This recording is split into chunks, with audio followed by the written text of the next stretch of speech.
Hello, welcome to the lecture number 3, the final lecture for developmental psychology. These are our learning targets for today. We're going to be looking at modules 51 through 52, and we're briefly going to touch on module 54 as we look at the range of reactions to death of a loved one. And so first we're going to talk about adolescence, what adolescence is, and the sense of moral development according to Piaget, according to Kohlberg, and also Erik Erikson's stance on childhood development, adolescence, and early, mid, and late adulthood in terms of psychosocial development. So these are our learning targets for today. This is our topics for today. I want you to go ahead and we're not going to think, pair, share online, but I want you to write a response to these questions in the comment box. So, what does it mean to be a moral person?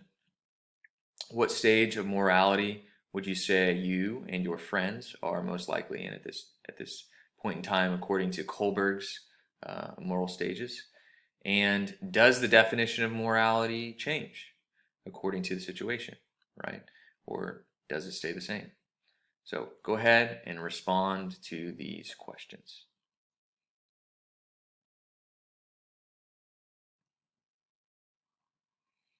So what would you answer for this question? According to Erikson, the primary developmental task for adolescents is to develop a sense of, and the answer here would be identity. So when we look at adolescence and what it is, it's the stage of life, that transitional period from childhood to adulthood, in which we have a lot of physical development throughout puberty, right? But we also have a lot of cognitive development as well, and where we become more independent through our social development and also our moral development, according to Kohlberg. So how is the brain developing during adolescence? Well, psychologists used to believe that our traits were pretty much set after the end of late childhood. Okay, once we entered about 12, 13, we were pretty much developed, and Freud's theories very much agreed with this. Now, what we do know is that this isn't actually the case, and that our development is a lifelong process, physically as well as cognitively. And so the adolescent brain, with judgment and egocentrism, is a prime example of this development in the brain of a average teenager, right? So the brain's not fully developed in the frontal lobe region, which is the executive control center in terms of our judgment and reasoning at this stage in our life when we're in adolescence. So the limbic system, however, is far more advanced in its development, which is the emotional center, right? So therefore, teens tend to often act without fully considering the implications of their actions and their words. They do things and say things based off the emotions that they're experiencing. So this can explain risky behavior in boys, especially, right? Boys can do things that are very stupid. I was a boy, so I know this, right? Trying to impress a girl, so I do something really, really dumb, or trying to impress my friends. I end up hurting myself trying to impress them to get their approval, right? I don't use the best judgment call in those cases. It also explains adolescence egocentrism. So when you look at things like imagery audience phenomenon, this is when teens tend to think that nobody understands what they're going through. Or sorry, that's the nobody understands me phenomenon. Nobody understands what I'm going through currently. For instance, a big breakup or failure in some area of your life. You didn't get into the school you wanted to, and your parents and all your friends, they just don't understand. They just don't understand what you're going through. Well, the reality is we've all been through those things, and adults have also been through them, and they do understand. But for some reason, in that stage of our lives, we can't make sense of that. In our head, nobody understands us. Nobody understands our situation.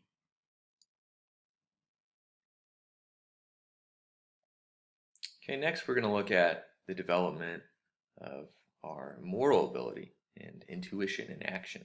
So what are the difference between moral intuition and moral action? Well, moral intuition is that feeling that we get, right? It's the majority of where our morality is rooted. And when we have those gut feelings or those quick natural judgments, just as if we were to look at something and say, ooh, that's ugly and not appealing, right? It's the same thing with our moral judgment. So when we feel disgust about seeing something that is inhumane or subhuman, right? But it can also be on the positive side where we think, hey, that makes me happy. I being able to witness some exceptional response of generosity or kindness or compassion or courage. Right? Those are intuitions, things that happen like instant. Action is the opposite, right? It's not instant. Sometimes it takes a minute for us to process what we're seeing and what needs to be done. So action is the act behind courage, compassion, generosity, love, right? Talk is cheap, right? Whereas action speaks volumes. So that's why we have things like service learning programs designed in school systems and also not just school systems, but other social programs that try to get students, young students, more involved with the aspect of service and serving others, and doing that in a way that's you're not expecting anything in return. And hopefully, in turn, this will increase that teen's ability to be competent and desire to be more active in the community and helping out. So Piaget, when we look at some of his studies, he believed that after we reach a certain intellectual summit, this intellectual summit during the formal operational stage, which was the last stage of cognitive development, according to Piaget, we develop these moral judgments and this sense of abstract reasoning. Okay, so that's where we begin to build this figuring out of what's good and what's bad and what's right and what's wrong, and what is character, what does integrity look like, what's the spiritual truth, what's my purpose, why do I exist. Okay, it comes from this intellectual summit. And then Lawrence Kohlberg agreed with Piaget, and he agreed on this sense of, cognitive development. Yes, there is a sense of moral reasoning that occurs later on in our life. So he wanted to add more detail to that sense of moral reasoning. So Lawrence Kohlberg was an American psychologist, and he specialized in moral research. So he was a cognitive psychologist, and he conducted an experiment that created a series of 10 hypothetical moral dilemmas or questions. And so he did these 45-minute interviews with his subjects aged from 6, 10, 13, and 18 years old. They were all boys. All of his research was done on boys. And his conclusion was that we passed through these 3 specific moral stages. The first was pre-conventional morality, conventional morality, and then post-conventional morality. And his most famous example, which I'm going to show you briefly here in a short clip, is Heinz dilemma. And so the reason he conducted this moral research, it wasn't necessarily to figure out, how do we get children to pick the right choice, the best choice. But instead he was more interested in understanding why a child makes a certain choice, right, at those certain periods in their lives. So he wanted to know what's the underlying factor here for their reasoning. So when we look at this ladder of Kohlberg's moral reasoning, we have pre-conventional, conventional, and post-conventional, the last stage of moral development. So pre-conventional occurs during age 9 and before, and this is when children make moral decisions based upon just avoiding punishment or gaining reward, right? So they're still somewhat egocentric. They don't completely understand how their actions affect everyone else. It's not necessarily about what is truly right and what is truly wrong. It's just what am I going to get in trouble for and what am I going to get rewarded for? So an example of this would be, I should not steal because if I do, I get in trouble, right? I shouldn't take cookie out of the cookie jar because if I do, I'm going to get a spanking, right? I'm going to get grounded or whatever. Okay. Next, you have the conventional morality. So in conventional morality, we're still making moral judgments based on compliance with society's rules and values, and we're influenced by this outside force. And we're not doing things truly because we believe that that is what is morally right and what is just and what is good for society. So we're affected by these outside forces, and we're still constantly in this bind with approval. I need approval of my mentors and my teachers and my friends and my parents, right? And also, we want to impress people. We're constantly living to impress those around us, and whatever platform that is on, right? Whether it's our academics, whether it's the school that we go to, whether it's our finance, like how much money does my family make, and do I wear the name brands, and did I get into the Ivy League school, or am I driving a nice enough car in high school so that I can show off and fit in? But we're living in this stage of approval and impression, and so that's what we base a lot of our moral decisions upon, not because it's truly right.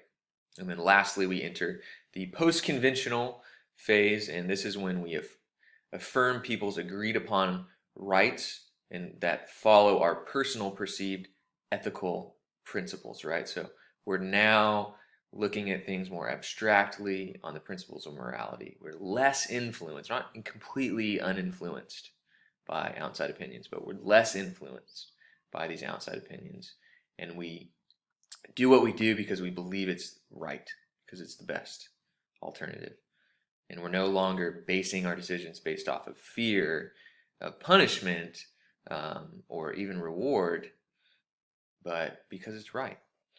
And so you look at people like Mahatma Gandhi, right? His protests were technically illegal, but his behavior was to secure freedom for his people of India. So he looked at the bigger principle there.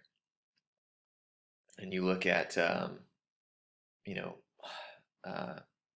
Kohlberg's moral reasoning. And the reality is, like, there are times where even as a 30-year-old or a 40-year-old or a 50-year-old, you're falling into conventional morality, right?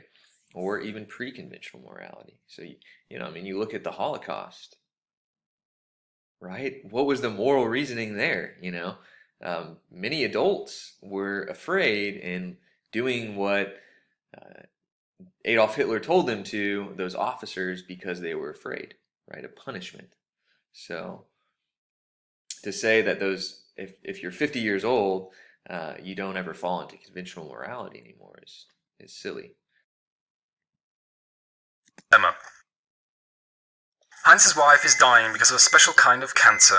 There's only one drug that the doctors think might save her. It is a new formula which a pharmaceutical company in the same town has recently discovered. The drug is very expensive to produce, but the company is charging 10 times the production cost.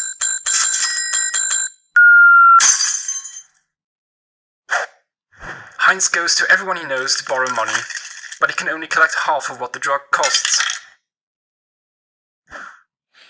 He tells the CEO of the company that his wife is dying and asks him to sell it for less so if he could pay at a later time.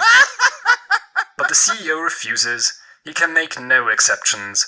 The research had been very expensive and the company needs to turn in a profit. What should happen next?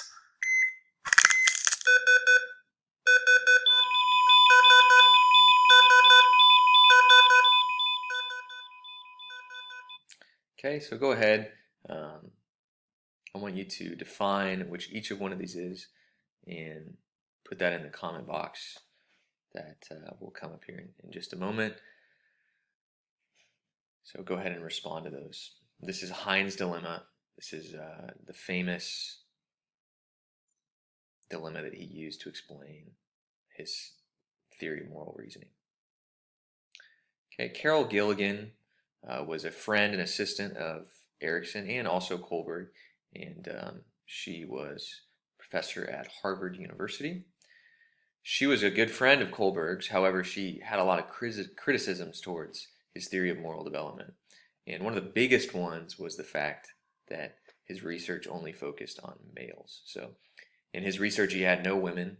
Again, I said he had 72 different boys from ages 6, 10, 13, and 18 years old.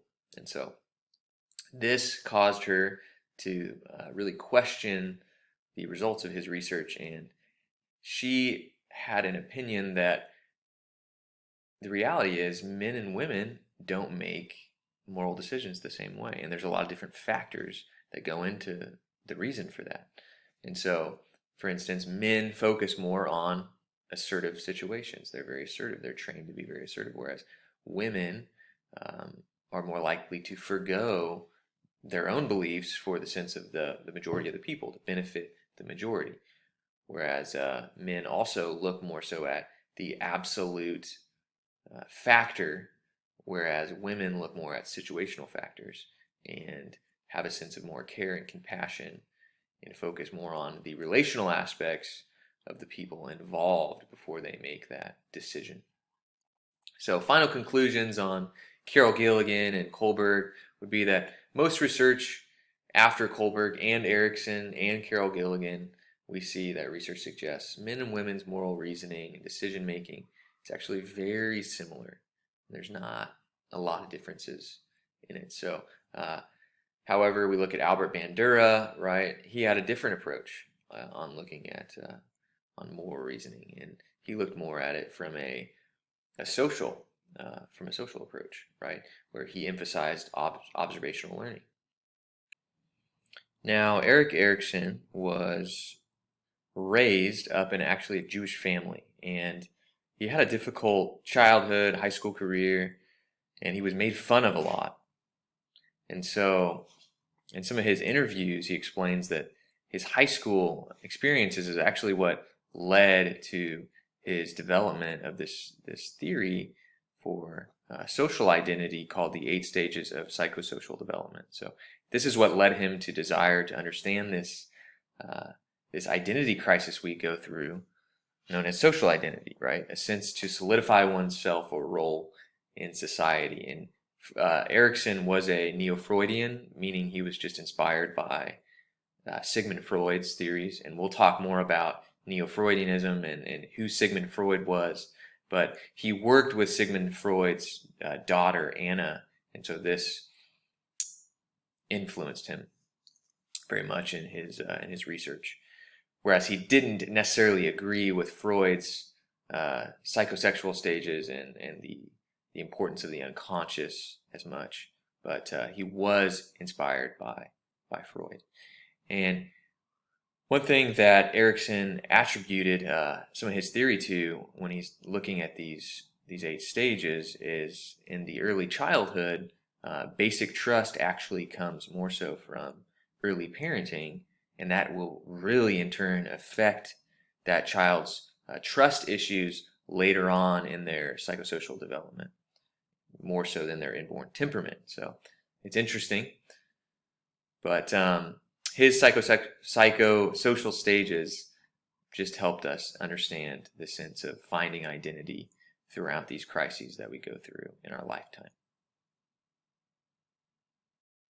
Okay, so looking at Erikson's stages of social development. Okay, Erikson believed that each stage of life had a psychosocial task, and there was a crisis that we needed to overcome. So the first one is this stage of ages 1 to 6. You've got young childhood, right? And then you've got school-age children, 6 to 12, and then you've got you've got adolescence, and then you've got young adulthood, and then late adulthood. So each stage has a crisis. Now the first stage 1, trust versus mistrust. All right, this is when children learn to develop and depend on their caregivers, their mothers or their fathers, right? This is when the mother gives consistent attention and warmth and care to their child, and they develop that sense of trust with their caregiver. Mistrust and fear will happen, however, if that mother is not consistent with that attention and that care and that warmth.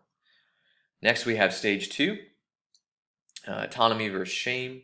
And this is when you see the first sense of independence beginning, right? So parents can give their children a right of autonomy to do things on their own, right? Or to respond in ways on their own. If they don't do this, that child may become very ashamed and very doubtful in their ability to take any sort of independent action. So, the child, if the child wants something, the child will ask, "I want that." You know, that's great that the child's learning that independence of asking for things. And sometimes we say, do you want this toy? And the child may look at you very sternly and say, "No." And that's okay too, right? We want to encourage that to an extent. Um, so just because the child doesn't always agree with us, that's okay, and we want to let that child make independent decisions so that they can develop that autonomy. Stage 3, we have initiative versus guilt, and this is when parents encourage child play, right? So this is when you see kids beginning wanting to act, role play like their mom and dad, which is totally normal. You might see the boy wanting to take the lawnmower and go mow the lawn with his little plastic toy lawnmower when his dad's out in the front yard mowing the lawn, right? Or kids want to play with children's gardening tools or children's cooking tools or et cetera, right? Encourage role play. It's good that these kids want to become more independent and learn to imitate those around them.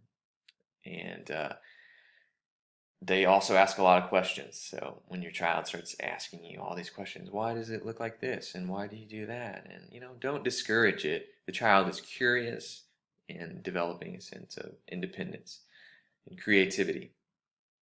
Next, you have stage 4, and this is when we go into school-age children, so a bit older, where they are beginning to feel able, superior, right, in order to do things, or inferior in their sense of abilities. And this doesn't necessarily have to happen with parents. It could also happen with classmates, but parents should be giving praise to their kids during this time when they do well at their concert, when they do well in school, when they do well at their game, whatever the case is. You want to encourage that child so that they can develop their sense of competence and security and their abilities, right? But sometimes at school, we perform on certain things and we notice our friends do better than us in areas, and we can feel inferior. We can feel that we lack and that we're not, we don't matter. And so this is why it's very important that the parent is there to comfort that child and help them recognize, well, maybe you're not as great in that area, but you are really great in this area. And so keep developing this area and be confident in that, be competent in that. Next, we have adolescence from age 12 to age 20, right? So this is when we're looking more so at adulthood. And these are the last 4 stages of psychosocial development. And so you have identity versus role confusion at stage 5. And this is when you interpret and reflect on past, present, future, and current events, right, that are happening in your life. And you're developing this sense of meaningful identity of how you differ from everyone else, right? So what makes you unique? What makes you different? What makes you you? And this is a difficult time in adolescence. Finding your identity, it's very hard. And so, a lot of you are in that stage. Some of you may be very confident in your identity. Some of you may not be. And that's very normal at this stage of life that you're in right now. So if you don't solve those past crises or conflicts that you've gone through, it could have been like your parents got divorced, maybe you had to move to a new country. If you don't really process those crises or those events in your lives, it can lead to some serious insecurities and confusion about who you are. And some of the external behaviors we see in this time period is, what we develop views on politics, we develop views on dress, on sports, on music, on role models, and where we fit in on life. So this is the stage that you guys are in. Next, we look at stage 6. This is young adulthood, intimacy and isolation. This is my stage of life right now. Okay, from 20 to 40. And this is where we desire a sense of intimacy, to be known by someone, right? By our friends and possibly a spouse, right? It's where we desire intimacy. We want healthy friendships. So it doesn't necessarily have to be a romantic partner, but we want to be known. We want to have relationships that are important. And so for me, for instance, like I've been moving around for the last couple of years, for the last several years, and it's difficult to develop those close relationships. And thankfully, I have a fiance now, so I'm feeling a little more like this end of the crises is over. But still, I desire friendships that are meaningful, right? And I want to have close guy friends that I can trust and depend on. So, planning a wedding, you're looking at having a best man and your groomsmen, and like you want to choose friends that are going to be there for you in the hard times and in the days ahead, in the years ahead. So this is kind of what you go through this stage. And if you don't have it, you become very depressed. And I know people who don't have that sense of control over this crisis, and they're depressed, and they're in their 40s or their late 30s, and they're not married, and they don't have that close friend who they can depend on. So next we have stage 7, middle adulthood. Okay, I'm not quite here yet, so I haven't been through this phase, so I'm probably not the greatest for advice here. But this is generativity versus stagnation. So generativity, that desire to raise future generations, and then stagnation, falling into some sort of stagnant process where we're focused so much on material possessions and money. So an example of generativity would be contributing knowledge, inventing something, creating something, making a community more safe, and possibly raising children, continuing on your legacy, right? These are forms of generativity. Stagnation is that feeling of not moving forward in our lives and kind of just going through the motions of life. Did I love my children well? Do I even enjoy my job? Why am I doing this career? Am I just chasing money? We want to have a sense of legacy when we leave, and so we want to be we want to overcome that stage. Stage 8, integrity versus despair. This is our late adulthood, and this is when we look back on our life and we feel a sense of accomplishment, or not. We feel a sense of despair. We look back on our life and we feel like we've missed so many opportunities to really excel and give back to that sense of generativity to the future generations, right? You may start asking yourself in this stage of your life, have I lived a life and left a legacy? Did my life have real meaning? And did I live for money, or did I live for my family? What have I left behind? So these are Erikson's stages of development. Okay, so these are the reflection questions. This is going to be the last slide for today. We're not going to be able to get into Module 54. We don't have time, so that'll be a separate video. But I want you to reflect on these questions in relation to Erikson's identity theory, right, of psychosocial development. And so he saw that there is an importance of adolescent identity seeking, and we all have these types of rites of passage. He did some research with the Ogola Lakota Indian tribes, and he studied these young males and found that when the U.S. government tried to assimilate the Lakota Indians, it affected these young males' ability to reach their identity. And so in your culture, I want you to think about what are some possible rites of passage you go through in your youth to achieve adulthood? Do these rites help form a sense of identity? Why or why not? And then how does losing a rite of passage hurt a culture? Okay, think about things in your culture, right? You have an example like maybe high school graduation. How does that affect your rite of passage into achieving adulthood? Okay, something along those lines. So this is it for today. I'll see you guys later.